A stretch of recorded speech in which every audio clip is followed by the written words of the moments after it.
Akkam jirtu hordoftoota keenya sagantaa tamsaasa kallattii feesbuukii BBC Afaan Oromoo har'aaf beellamannee qabannee dhiyaanneeti kan jirru. Mata dureen marii keenya filannoo biyyaalessaa Itoophiyaa marsaa 6ffaa fi heera mootummaa hiikuu kan jedhu irratti kan xiyyeeffatudha. Itoophiyaan sababa koronaa vaayirasiitiin filannoo biyyaalessaa waliigalaa dabarsuun ishee ni yaadatama. Akkasumas labsii yeroo muddamaa labsameeti kan ture. Kana hordofee heera biyyittiirra rakkoon akka hin geenyeetiif qabxiileen 4 ogeessotaatiin qoratamee akka dhiyaate ni yaadatama. Isaan keessaati inni jalqabaa mana maree bittinsuu, kabiraatii heera mootummaa hiikuu, inni sadaffaan immoo heera mootummaa fooyyessuu fi kan biraa labsii yeroo muddamaa labsuu kan jedhu irratti akka ta'e ni yaadatama. Isaan keessaati egaa manni maree walgahii gaggeesse irratti heera mootummaa kana gara hiikuutti murtoo dabarseeti kan ture. Kana wajjiniiti wal qabatees gumiin calallii heeraa adde Maazaa Ashannaafiitiin dursamu mana maree federeeshinii wajjiniitiin ta'uun akka dhimma kanarratti hojjetu taasifameeti kan ture. Heera hiikuu kana ilaalsee keessummaan koo har'aa Ameerikaa kutaa Virginia The Washington and Lee University School of Law irraati Dr. Heenook Gabbisaati. Dr. baga nagaan dhufte. Baga nagaan nu hedde Zalaalam. Tole marii keenya haa eegalluuti mee keewwata akka hiikamu murtaa'etti osoo hin darbiin dura yeroo garaagaraa miidiyaalee garaagaraa irratti murtoo manni maree Itoophiyaa dabarse kun sirrii akka hin taane qeeqaa turte. Dhimmi kun maalirraa kan ka'edha yookaan maddi isaa maali? Tokkoffaa yeroo ammaatti haala biyyattiin keessa jirtu yoo ilaalle haala qaama tokko qofaan yookaan immoo jaarmaya siyaasaa aangoo irra jiru qofaan kan furmaata argatu ta'uu hin danda'u. Manni maree tokko turtii aangoo irra qabu waggaa 5 keessatti kan xumuru yoo ta'e saniin booda rakkoo fayyaa waliin wal qabatee filannoo dheeressuu wanta jedhu dhimma qaama tokkootu hin taane dhimma qaama hundumaati. Isa kanaaf immoo heerri maal jedha? Heera keessa furmaanni jiraachuu danda'u maali? Rakkoo kanaaf heera duwwaadha moo furmaata siyaasaas barbaaduun ni danda'ama? Furmaata heeraatiif seeraa kana walitti qabnee hybrid solution kan jennuun heera keessaa barbaaduu ni dandeenya. Kana heerri authorize nu gochuu ni danda'a. Falmii jedhu waan beekamnuuf wanti nuyi qeeqaa turre haga ammaatti sababni inni guddaan rakkoon jiru rakkoo biyyoolessaati. Rakkoo biyyoolessaatiif immoo qaama aangoo siyaasaa qabu tokko duwwaadhaan ta'uu hin qabu. Biyyi sun biyya namoota hundumaati. Biyya mormitootaati. Biyya mootummaa aangoo irra jiruuti. Kanaaf rakkoo biyyoolessaatiif furmaata biyyoolessaatu barbaachisa. Kanas immoo kan gaggeessu heera mataasaa keessa furmaatni siyaasaa dabalatus ni jira. Qaama hundumaa hirmaachisuu qaba. Kan jedhu irraa ka'uudhaan qeeqaa turree jechuudha gama ogummaatiin. Tole heera hiikuu murtoon jedhu kun gama heeraatiin rakkoo qabaatu ni jira. Keewwata hiikamanis murteessaniiti kan isaan jiranii. Keewwata 54, 58 fi akkasuma 93 akka hiikamuutiif mana maree federeeshiniitiif darbeeti kan jiru.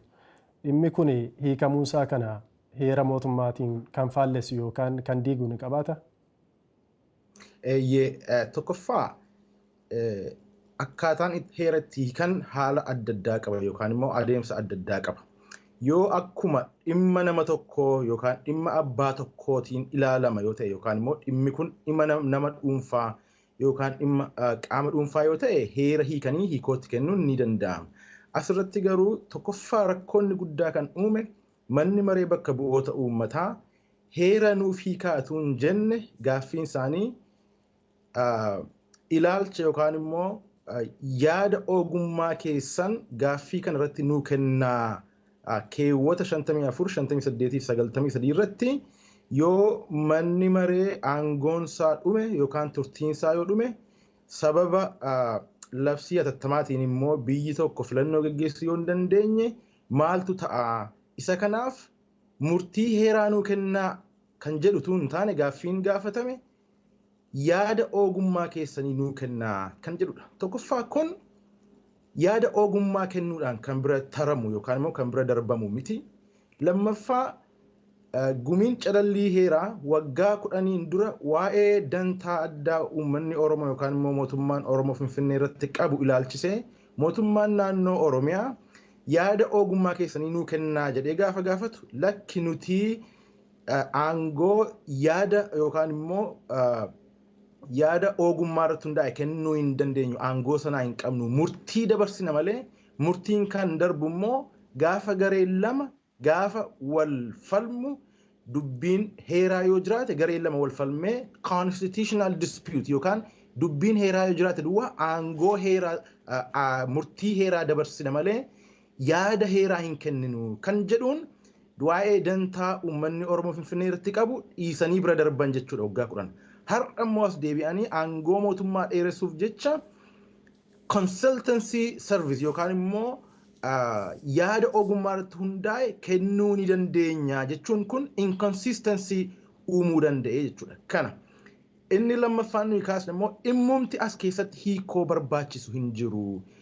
Manni maree bakka bu'oota uummataa yookaan immoo paarlaamaan aangoorra kan inni turu waggaa 5 duwwaadha. Waggaan 5 gaafa raawwatu dhimmi sun achuma irratti xumurama. Aangoo mana maree dheeressuun yoo barbaachise kan dheeressuu danda'u adda ma'aazaan gumii iseen walitti qabdu osoo hin taane abbootii dhimmaa biyyichaatu aangoo kana akka itti dheeressan mootummaan akkaataa itti aangoo dheereffachuu danda'u irratti mariidhaan godhu malee namni tokko kan gumii walitti qabu gumii mariisisee nama mariisisee dhimma biyyoolessaatii fi murtii kennuu hin danda'u. Kan nuyi jennagaan akka ogeessota seeraatti kan nuyi falmine ogeessota seeraa Oromootti akka nuyi itti falmine tokkoffaa aangoo. Tole Dooktar gara sanatti osoo hin dhufiin dura amma gumiin heera qulqulleessu kun hojii jalqabeeti kan inni jiru ogeessota garaagaraa wajjiniitiin marii gaggeessaa jira. Marii isaanii kana akkamittiin ilaaltanii gara ogeessonni Oromoo yaada isaan dhiyeessanitti osoo hin ce'in dura gumiin kun hojiin isaa maal fakkaata? Ija ogummaatiin akkamiin ilaaltan? Kun haalawwan darban waliin wal bira qabnee gaafa ilaallu haala jajjabeeffamuu qabudha. Haala namatti tolu biyyicha keessatti haala ta'ee hin beeknedha kan ta'aa jiru. Qaama adda addaa hirmaachisuun fakkeessuudhaaf iyyuu haa ta'u malee wanta kanaan dura hin qabne yookaan immoo unprecedented kan ta'edha kan argamaa jiru. Haa ta'uutii garuu kun dhumarratti deemee furmaata barbaaduudhaaf tun taane fakkeessuudhaaf yookaan immoo afaan Ingiliffaatiin the political performance of the constitution kan jennudha. Siyaasa fakkeessuudhaaf akka uummanni irratti mari'achaa jiru fakkeessuudhaaf ta'a yoo ta'e bakka ga'uu hin danda'u kaayyoo isaa rukutuu hin danda'u. Dhuguma rakkoon biyyattii quunnamee jiru rakkoo cimaatu biyyattii quunnamee jira. Rakkoo kanaaf furmaataaf maddi qaama tokko ta'uu hin danda'u yookaan ogeessota tokko 2-3 duwwaa ta'uu hin danda'ani. Innumaayyuu akka keenyatti ogeessota seeraa ogeessota fayyaa qofatu hin taane namni idileen jiraataan biyya sana keessaa maal yaada common man yookaan immoo ordinary maniin maal yaada kan jedhullee yaadni isaanii as keessatti fudhatamuu qaba kan jedhudha kan nuyi kaasu. So sababa kanaatiif rakkoo biyyoolessaatiif rakkoo furmaata biyyoolessaatu barbaachisa malee rakkoo biyyattii quunnamee jiruuf furmaata nama muraasaa kan gumii calallii heeraa nama 11 kan of keessaa qabu akka waliigalaatti furmaata isaan fidaniin hin ta'u. Namoonni kun immoo qabiyyeen namoota kanaa ilaalchi namoota kanaa gama siyaasaatiin gama heeraatiin isaan qaban maal fakkaataa biyyattiin waggaa 2 dura maal keessa akka turte beena. Muummichi ministeeraa Abiy Ahmed akkamittiin akka aangootti ol ba'e beena. As dhufaatii qabdi, seenaa yeroo dhiyoo qabdi. Seenaa waggaa 5 keessatti qeerroo baay'ee qarree baay'ee akkasumas immoo ejjetoodhaa fi faannoo baay'eetu lubbuun itti darbe. Maaliif lubbuun isaanii itti darbe? Mootummaa abbaa irrummaa irraa gara mootummaa dimokiraasiitti akka ce'amuuf fedhiif dantaa uummataatu jira. Popular protestii darbe yoo ilaalle jechuudha. Kanaaf kun immoo maaliin mirkanaa'a? Filannoo biyyoolessaa kan haqa qabeessa ta'e, kan dhugaa irratti hundaa'e, kan dimokiraasii irratti hundaa'e, walqixxummaa irratti kan hundaa'e yoo geggeeffame biyyi sun jalqabaaf seenaa addunyaaf seenaa biyya sanaa keessatti mootummaa uummanni filateen aangoo irra baati.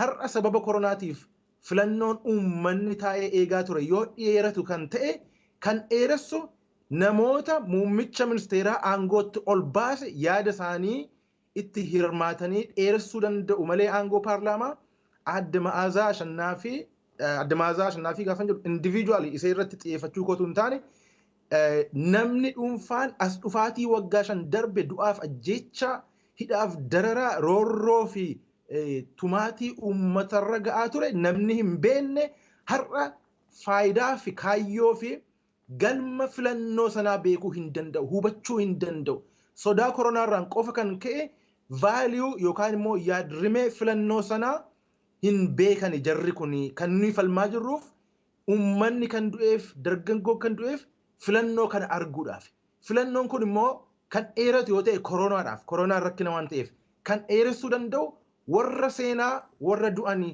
warra seenaa uummata dararame kan beekutu dantaa san as keessa galchanii hiikoo seeraa itti kennu malee warri as dhufaatii siyaasaa uummatichaa kan waggaa 2 3 4 5 darbee hin beekne dubbachuudhaaf aangoo olaanaa qabaachuu hin qabanii kan jedhudha argumentiin keenya. Tole kabajamtoota dhaggeeffattoota keenya sagantaa tamsaasa kallattii feesbuukii BBC Afaan Oromooti kan caqasaa jirtan gaaffiilee fi yaada qabdan kallattiidhaan nuuf barreessuu ni dandeessu jechuudha. Gaaffii keessan nuuf dhiyeessuu ni dandeessu qooduu fi akkasumas laayik gochuutiin immoo deeggaruu ni dandeessu jechuudha. Gama biraatiin gaaffiiwwan itti aananitti yoo ceenu waldaan idil addunyaa ogeessota seeraa Oromoo dhimma heera hiikuu kanarratti maal ture kan dhiyeesse qabxiiwwan gurguddoon isin dhiyeessuudhaatiif karoorfattanii ture maal fa'i dooktar? Qabxii gurguddaa 4 barreeffama fuula 16 barreessinee yeroo isaa eegnee sagantaa isaa eegnee xalayaa al 4 iimeelii barreessinee namni nutti deebi'uu dide sagalee keenya fudhachuu didanii sagalee keenya fudhachuu diduun isaanii mirga isaaniiti rakkinaan qabu sanaan bira dabarraa haa ta'utii garuu biyyi kun biyya isaanii qofa miti biyya hunda keenyaati murtii affeektii nu godhu murtii fuulduree keenya irratti dhiibbaa qabaatu irratti sagalee keenya dhageessisuu danda'utu nurra jira kan jedhurraan ka'uudhaan qabxii arfan kun lafa keenya tokkoffaa akkuma sila tuqe gumiin calallii heeraa kun murtii heeraa kennuu ni danda'a yaada ogummaa professional opinion kennuudhaaf aangoo hin qabu kanammoo waa'ee dantaa finfinnee Oromoon qabdu irratti waggaa 10 dura waan isaan jedhan irraa hubanne kanaaf isin basically hojiin gumii kana judicial function yookaan immoo heeratu akka abbaa seeraa ta'anii heeratti hiikanii murtii humna qabu aangoo qabu dabarsu kan paarlaamaan hojiirra oolchuu qabu malee murtii ogummaa irratti hundaa'ee yaada kennuun faayidaas hin qabu maaliif namni kamiyyuu ogummaa isaa irratti hundaa'ee paarlaamaadhaaf yaada kennuu qaba paarlaamaan yaada ogummaa sana yoo fudhachuu baate maaltu ta'a rakkoon furamaa hin jiru jechuudha so tokko argumentiin keenya isa kana jechuun gan heera hiikuudhaaf yeroo ammaatti wanti gaaffii kaasu hin jiru isin kan gaafatamtan paarlaamaadhaan yaada ogummaa keessanii nuu kennaadha kan jedhaman yaada ogummaa akka kennaniif immoo heerris aangoo hin kennineefi seerri isaan labsiin isaan ittiin hundeeffamanis aangoo hin kennineef aangoo isaan qaban constitutional dispute yookaan immoo dubbiin heeraa gaafa jiraatu dubbiin heeraa yoom jiraata gaafa heerri lama heeraaf seerri gaafa walitti bu'u yookaan immoo contradict gaafa wal godhu lammaffaa immoo heerri yoo silent ta'e yookaan rakkoo tokko furmaata yoo dhabe asirratti heerri rakkoo kanaaf furmaata dhabeera jennee dubbachuu hin dandeenyu maaliif paarlaamaan waggaa 5 gaafa ga'u aangoo dhaabuu qaba kun done deal yookaan immoo auto constitutional rule kan jennudha kanaaf paarlaamaan heerri furmaata hin qabu jechuus hin dandeenyu gama kanaan isa kanaaf argumentii lammaffaan nuti kaasne there is no necessity to interpret the constitution amma kan jedhudha gara sanatti osoo hin ce'in dura Dr. Heenook qabxiilee sana niin kaasa akka waldaa idil addunyaa ogeessota Oromootti yaadota furmaata ta'uu qaba jettanii qaamni kun maandeetii yookaan mirga kana gochuu hin qabu jettanii erga falmii keessan dhiyeessitanii furmaata ta'uu danda'a kan isin jettan waliigaltee biyyaalessaa barbaachisaa jettee jalqabarratti kaastee ture waliigalteen biyyaalessaa kun maali heera kana hin hiikan yoo ta'e qabxii guddaan rakkoo biyya kana rakkoo keessaatii baasuu kan danda'u yeroo weerara kanaatti immoo filannoon achi isaa siiqu yeroo isaatti isaa gaggeeffamu kan jedhu irratti isaa ta'u qabxii isin qabattanii ta'uu qaba uummata kana fayyada yookaan biyya kanaafis bu'aa guddaa qaba jettanii dhiyeessuudhaatiif irratti mari'attan akka ogeessotaatti maalin? Kanas sadarkaadhaan falmiin keenya in fact yaada furmaataa akka ka'aa deema. Tokkoffaa akka aangoo kanaan qabaattanii aangoo kana moqqaamna jettanii kan yaaddu yoo ta'e haala kanaan hojjechuu qabdu kan jedhu lafa keenya. Kunis maanni keewwata 60 jalatti carraa guddaa tokkotu jira kan keewwatichi lafa kaa'u. Yoo egaan asirratti akka itti hubattu kan hin barbaadu jalqaba ituu gumii calallii sana biraan ga'een dhimmi kun kan raawwachuu qabu mootummaadhaa fi paartiilee mormitootaa waliin achumatti raawwachuu qaba ture. Amma immoo yoo gumiin kun aangoo kanaa qaba jedhee humnaan ofitti fudhate yoo immoo akkas jettan furmaata kana gargaaramaa heeruma keessa deemaatii bakka kana ilaalaa kan jedhu tuqne. Kan nuyi tuqnes keewwata 60 jalatti keewwata 60 jechuun waa'ee bittinnaa'uu mana maree dubbata.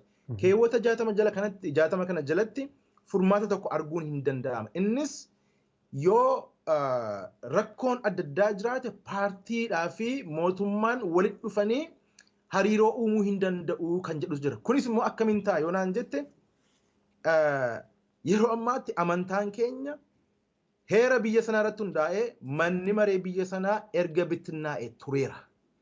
By law seeraan manni maree bittinnaa'eera. Bittinnaa'u jechuun mana sana gadhiisanii hin deemne manatti hin galle malee ammayyuu achuma mana maree keessa taa'aa jiru malee guyyaa mootummaan addawaawii yookaan immoo paarlaamaan addawaawii muumicha ministeeraatiin bittinnaa'ee kaasee akkuma sanaan immoo akka biltsiginnaa guyyaa biltsiginnaa paartiin dhufee kaasee manni maree federaalaa Itoophiyaa bittinnaa'eera. Gaafa manni maree bittinnaa'u maaltu ta'a kan jedhu akkamiin jechuu dandeenya kana?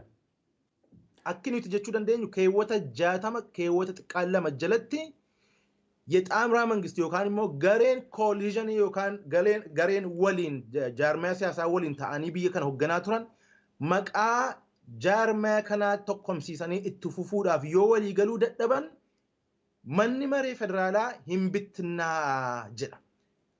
Kana jechuun maal jechuudha? Kana jechuun ifatti wanti labsamee hin jiru. Miseensonni paarlaamaa kunneen bittinsamaniiru hin jedhamne akka hojiirra jiranittidhas kan inni beekamu. Akka heera biyyattii irra jiruttis immoo yeroon turtii isaan qaban haga fulbaanaa 30tti kan isaaniif eeyyamutu jira. Akkamitti ija jabinaatiin bittinnaa'eera hojiirra hin jiran jechuu dandeenya kan? Isaan immoo hojiirra jiraachuu danda'u seera cabsanii heera cabsanii hojiirra jiru. Garuu heera yoo laallee fi wanta ji'a 5 darbe keessa ta'e yoo laalle heera sana irratti hundaa'uudhaan manni maree dissolved ta'e yookaan immoo kun insolvent parliamentidha yeroo ammaatti. Maaliif yoo naan jette paarlaamaa keessa kan ture miseensota addawaawiiti. Amma miseensi addawaawii kan achi keessa jiru TPLF duwwaadha yookaan immoo abut duwwaata achi keessa jira. TPLF fi biltsiginnaan akkaataa itti jaarmaya siyaasaa aangoo qabu maqaa ittiin fufsiisan irratti walii hin galle.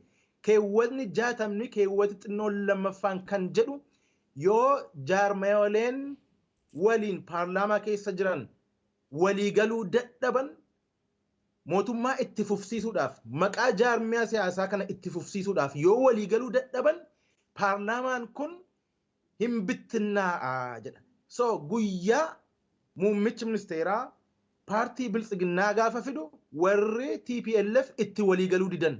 So warri TPLF EPRDF'n yookaan immoo addawaawii itti fufsiisuu qabna jedhan. Warri biltsiginnaa immoo lakki EPRDF'n yookaan addawaawiin badeera kan jedhu irratti falmiitu ka'e. Falmiin gaafa ka'u maaltu ta'e filannoo geggeeffame.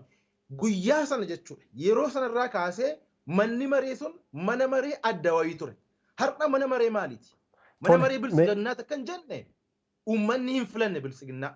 Tole amma marii keenya keessaatii kallattii biraatti yeroo qabnu wajjiniitiin deemuudhaatii fi dhimma falmii biraa keessa akka hin galleedhaa fi dhimma heera hiikuu kan irratti keewwata 60 jalatti wanti taa'ee yeroo akka jiru naaf kaastaniiti kan ture jalqaba irratti furmaatadha kan jettan ofii keessanis akka waldaa keessanitti kan keessanii mootummaa yeroodhaatiif paartilee siyaasaa wajjiniitiin mari'atanii waliigalteen biyyaalessaa tokko ta'ee rakkoo kana hiikuun akka danda'amu tuqxaniiti kan ture. Isinis akka qabxiilee akka waldaa idil addunyaa ogeessota Oromooti tokko lama jettanii akka furmaataatti keessan sana keessatti sun furmaata yoo ta'e kabiraas yoo jiraate sana nuuf tuqxee dhimmoota biraatti osoo ce'in. So kanin waa'ee mana maree dissolved ta'eera bittinnaa'eera kan jedhu kanin kaaseef furmaata sanatti sii dhufuuf hin ture. Manni maree nuyi bittinnaa'eera jenneeti kan nuyi amannu maaliif heeraan yoo ilaallu akkas waan jedhu waan ta'eef. Manni maree immoo gaafa bittinnaa'u maaltu ta'a eenyutu biyya bulcha kan jedhu heerichi kaa'ee jira. Keewwatuma 60 qabxii 3 jalatti tokkoffaa pirezidaantiin riippaabilikii Itoophiyaa jaarmayolee mormitootaa affeeruudhaan mootummaa waliin mari'atanii akka isaan riikonstituut godhan yookaan mootummaa haaraa akka isaan uuman torban tokko gidduutti pirezidaantiin akka affeertu eeyyama heerichi achuma keewwata 60 jalatti. So already manni maree bittinnaa'eera waan ta'eef carraa kanaan akkaataatti jaarmayaan mormitootaa itti affeeramaniif yaada furmaataa akeekaa jechuudha. Tokko kana. Inni lammaffaan immoo mootummaan yeroo sana aangoorra jiru yeroo ammaatti aangoorra jiru akka keerteekara yookaan akka abbaa daraa ta'ee akka inni hojjetudha jechuudha. Inni sadaffaan immoo ji'a keessatti filannoo gaggeessuu qabu erga walii galanii kan jedhudha. Amma gaaffiin asiin ka'u torban tokko darbeera.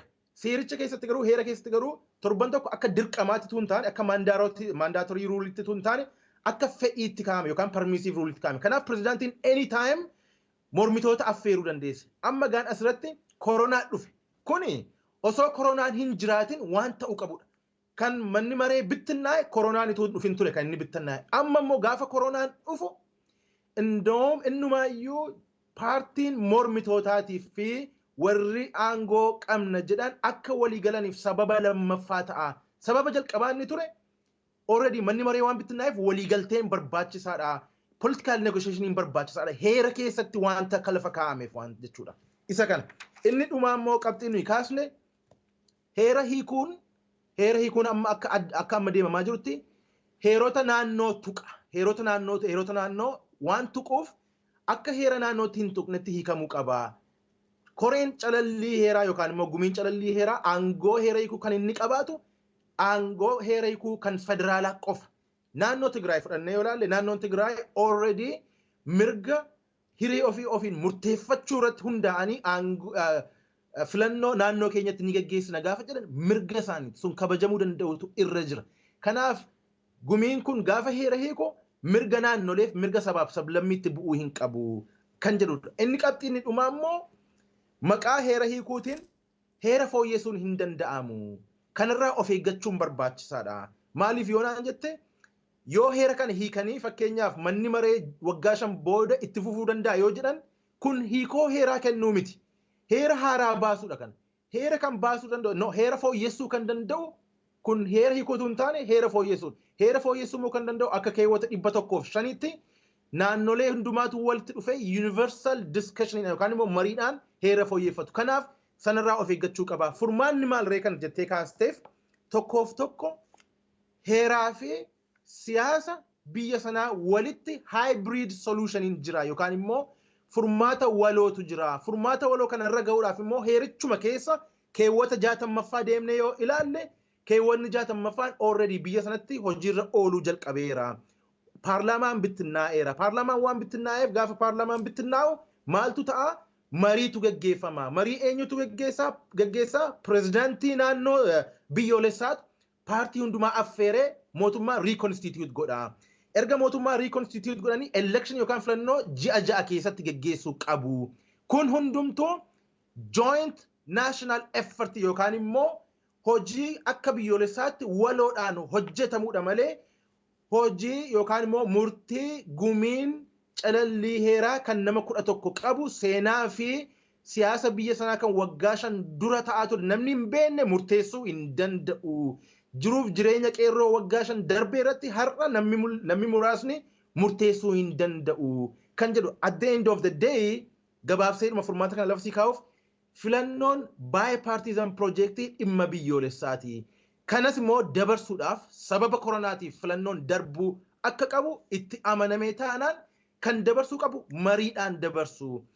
Kanaaf nuti argumentii daayinaamikii ta'e kan nuyi dhiyeessine gumiin calallii heeraa kun completely iyyuu as keessaa haa ba'uu jechaa hin jirru. Erga as keessa jiraatanii mootummaadhaa fi jaarmayoota mormitootaa iyyuu walitti fiduu danda'u. Kanas immoo kan godhan heera sana keewwata 60 irratti hundaa'anii term of settlementii lafa kaa'uu danda'u. Gumiin calallii heeraa kun amma akkaataa isaan itti hojjechaa jiran yoo ilaalle akka nama dhimma dhuunfaa tokko yookaan dhimma abbaan dhimmaa tokko mirgi kiyya kun na jalaa cabe jedhee gaafa mana gumii sana dura deemu akkasittiin ilaalaa jiru. Dhimma biyyoolessaa dhimma nama dhuunfaa fakkeessaa jiru. Kun dhimma nama miliyoona 100 jenneeti kan nuti amannu. Dooktar jalqabarratti filannoowwan dhiyaatan 4 keessaati mana maree bittinsanii bu'uura keewwata 60maatiin furmaata kaa'uu kan jedhudha kan kaasaati jirtu. Jalqabumayyuu heera hiikuutti dhufuun qabanii kan jedhurraati kan ati ibsaati jirtu. Mee kun haa ta'uuti keewwatoonni akka hiikamaniif mana maree federeeshiniitti ergamanii keewwata 54 muraan tokko achi keessatti argama. Achi jalatti kan ibsamu miseensonni mana maree kallattiidhaan uummataan akka filamuu qabanii fi akka filaman ibsa. Isaan immoo yeroo turtii isaan qaban yeroo turtii waggaa 5 akka ta'es immoo ni ibsa heerri mootummaa kun. Amma uummataatiin kallattiin filamu kan jedhu kuni akka ogeessa seeraa tokkotti gaafa laaltu garamitti hiikamuu danda'a? Filannoon kuni sovereignty uummataati. Biyya sana keessatti popular sovereigntytu jira yookaan immoo የህዝብ ሉዓላዊነት jira kan jedhan keewwata 8 jalatti filannoodhaan ibsama. Filannoon kun immoo keewwata 38 heera jalatti kan jirudha. So kallattiidhaan namni filata gaafa jedhamu haala dimokiraatik ta'e irratti hundaa'uudhaan namni filannoo mootummaan yookaan immoo biyyi sun qopheesse irratti hundaa'uudhaan qaama isaaf ta'u filata. Amma kan nuyi dubbachaa jirru waggaa 5 kana keessatti wantoota ta'an gurguddaan lamatu jira. Tokko waan gurguddaa lamatu ta'e kan uummanni sun beekuu qabu. Inni tokko jalqaba manni maree kun mana maree addawaawii ture. Addawaawiin haala heera irratti hundaa'ee uummatatu filate jechuu keenyatu hin taane at least wanti filannoo fakkaatu filannoon sobaa geggeeffameera. Maqaan mana maree sanaa mana maree addawaawiiti. Miseensonni mana maree sun jaarmaya addawaawii ta'anii filamanii kan achi deemanidha. Filannoo sobaa yoo ta'u malee. Amma wanti ta'e manni maree addawaawii sun overnight yookaan halkan tokkotti galagalee mana maree biltsiginnaa ta'e. Namni paartii badhaadhinaa hin filanne. Paartiin badhaadhinaa bakka bu'aa addawaawii haa ta'u iyyuu malee miseensonni mana maree keessa jiran miseensummaan isaanii kan paartii badhaadhinaati. So kanaaf re-election iyyuu kan barbaadu jechuudha. Ta'u kana lammaffaan koronaatu dhufe. Koronaan gaafa dhufu maal ta'e koronaan filannoo dhufaa jiru kan ji'a 6 booddee gaggeeffamuuf ture biyyi sun gaggeessuu akka hin dandeenye mirkaneesse. Kanaaf rakkoo lama jira jechuudha. Rakkoo lamaan kun innumaayyuu furmaata siyaasaa akka inni barbaadu godha malee namni muraasni akka hiiku hin godhu. Kanaaf gaaffii itti na gaafatteef keewwata 54 tokko jalatti namni kallattiidhaan baasee filachuu qabaa. Manni maree immoo turtiinsaa waggaa 5 wal jijjiira kan jedhu sun paarlaamaan mootummaa tokko waggaa 5 keessatti expire godha. Kun automatic constitutional expiration kan jennu jechuudha. So amma as keessatti garuu mana maree kamtu expire godha? Kan addawaayii moo kan badhaadhinaati? Uummanni badhaadhinaan filanne. So kanaaf keewwatni 60 sanaan manni maree bittinnaa'eera. Manni maree inni kanaan dura heeraan hundaa'e bittinnaa'eera kan nuyi jenneef keewwatni 60 already hojiirra erga ooluu jalqabee tureera. Guyyaa paartiin biltsiginnaa dhufe kaasee hojiirra ooluu jalqabee. Gaafa hojiirra ooluu jalqabu immoo taaskiin inni tokko yookaan hojiin guddaan tokko hojjetamu jaarmayoota mormitootaa pirezidaantittiin affeertee akka isaan walii galanii አንድ የጣምራ መንግስት እንዲያቋቁሙ jedha heerri. Isa kanaaf sababa kanaan dura rakkoo kanaan dura tureef furmaanni sana ture. Amma immoo koronaan sababa dabalataati. Sababa dabalataa yookaan rakkoo dabalataa waan ta'eef furmaatuma sana jabeessanii akka itti fufan gochuu qabuudha malee namni muraasni murteessuu hin qabu. Kanaaf mirga filachuu fi keewwata 54 jalattis kan kaa'ame gamuma kanaan ilaalamaa jechuudha. Tole Dooktar, gumiin heera calalu yookaan qulqulleessu kun manni maree federeeshinii Itoophiyaa fi manni maree bakka bu'oota uummataa yeroo isaan qaban ofiifiyyuu xumuramaadha kan jiru. Rakkoon kun gara isaaniitti dhufa jechuudha. Kanaaf abbaa dhimmaa ta'anii osoo jiranii yeroon turtii isaanii ji'oota muraasatti hafte kana keessatti dhimma mataa isaanii irratti ofumaa walgahii taa'anii ofumaa ammoo murtoo dabarsuun seera qabeessa yookaan bu'uura heera biyyittiitiin sirriidha. Sirrii miti. Dogoggora guddaa lamadha kan mul'achaa jiru. Tokko sila akkuma jedhe irra deddeebitan jedhin malee manni maree kun mana maree bittinnaa'edha. Manni maree bittinnaa'e immoo legislative mandate hin qabu yookaan aangoo seera baasuu hin qabu. Tokko kana. Lammaffaan immoo yeroo muraasa ji'oota muraasadha kan hafe. Ji'oota muraasa kana keessatti wantoota waggaa hedduudhaaf raawwatan murteessuu hin qabanii. Maaliif mirga filachuu fi popular sovereignty yookaan immoo የህዝባዊ ሉዓላዊነት kan jedhan kan inni ittiin mul'atu namni nama isaaf ta'u filatee gara fuulduraatti murtii akka inni murteessuuf nama sana bakka bu'e. Har'a manni maree ji'a muraasni gaafa hafu waan waggaa 5 waggaa 10 ta'u murteessuu hin danda'an. Wantoota gurguddaa murtaa'aa jira biyya sana keessatti. Waa'ee genetically modified organism walii wal qabannee sirna geneticsii fi sirna nyaataa biyya sanaa kan completely jijjiiru irratti murtii dabarsaa jiru.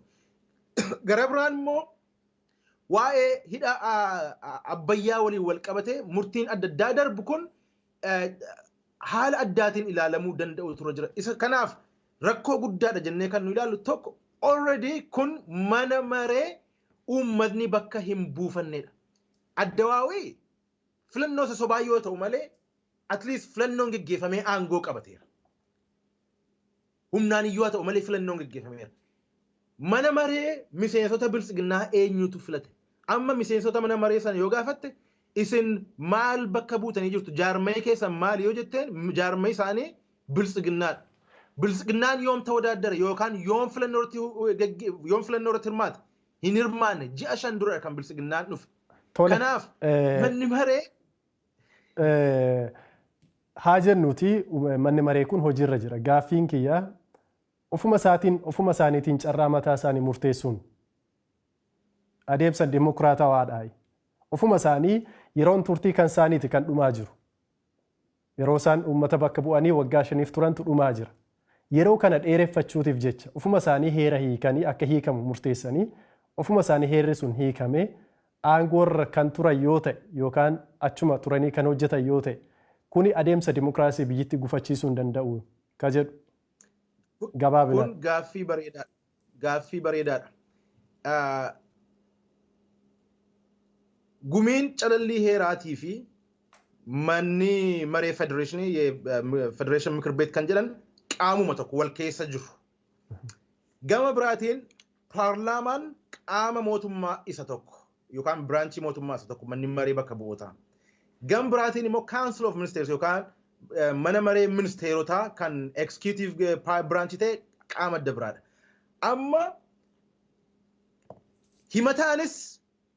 himatamaanis abbaan seeraas mootummaadha. Kun sirna dimokiraasii ijaaruu keessatti waan ta'uu hin dandeenye yookaan waan ta'uu hin qabnedha. Biyyoonni adda addaan rakkoo akkasii akkamittiin keessa darbu yoonaan jette yookaan manni murtii isaanii aangoo isa olaanaa qaba yookaan immoo judicial supremacy kan jedhan akka biyya Ameerikaa fa'aa keessatti rakkoo qaamni seera baastuu fi rakkoo qaamni seera hojiirra oolchitu uumtu mana murtiitu hiikatti kenna. Seerri tokko yoo rakkoo qabaate mana murtiitu ilaala. Maaliif manni murtii addadha. Qaamota warra kaan lamaanirraa addadha. Independensii guddaa qaba. Waaqaa gaditti kan biyyattii bulchu mana murtii jechuun ni danda'ama akka biyyoota Ameerikaatti. Fakkeenya sana fudhachuun dirqama miti biyya Itoophiyaatiif. Haa ta'uutii garuu biyyoonni kan sirna biyya Itoophiyaa wajjin wal fakkaataan kan qaban wanti isaan hordofan constitutional court yookaan immoo mana murtii heeraa qabu. Manni murtii heeraa kun qaama mootummaa isa seera baasu, isa seera tumu, isa seera hojiirra oolchuurraan adda neutrally independent qaama ta'e kan walitti araarsu jaarmaya mootummaa yookaan immoo biraanchii mootummaa kana sadan kan walitti araarsutu qaama sadaffaatu jira yookaan qaama arfaffaatu jira. Biyya keenya keessa qaamni arfaffaan hin jiru. Gumiin kun qaama mootummaati. Adda Maazaa Shannaafi waan seen goote gaafa optioniin 4 yookaan filannoon seeraa 4 muummicha ministeeraatiif gaafa dhiyaatu warra qorannoo geggeessee filannoo arfan sana dhiyeesse keessa jirti. Achiin gaaffii heeraa bocaa jirti yookaan immoo gaaffii heeraa fireemii gootee qopheessaa jirti gargaartee muummicha ministeeraa. Asiin immoo naannoftee dhuftee baarneexxaasee jijjiirtee abbaa seeraa taasee teessi. Achitti abbaa dhimmaa asitti abbaa seeraa. Uummanni kun isa kana beekuu danda'utu irra jira. Nuti osoo carraan nuu kenname kanafaa dubbannee uummata keenya barsiisna turre. Mootummaan aangoonsaa qaba. Adeemsi kun eessa nu geessuu danda'a? Yeroo muraasadha kan qabnu, sa'aatiin keenyas xumuramaadha kan jiru. Adeemsi ammaa kun biyyittii garam geessuu danda'a? Murtoo isaan murteessuuf deeman yookaan adeemsi amma irra jiru gumiin kuni biyya kanaatiif bu'aa maalii qabaachuu danda'a?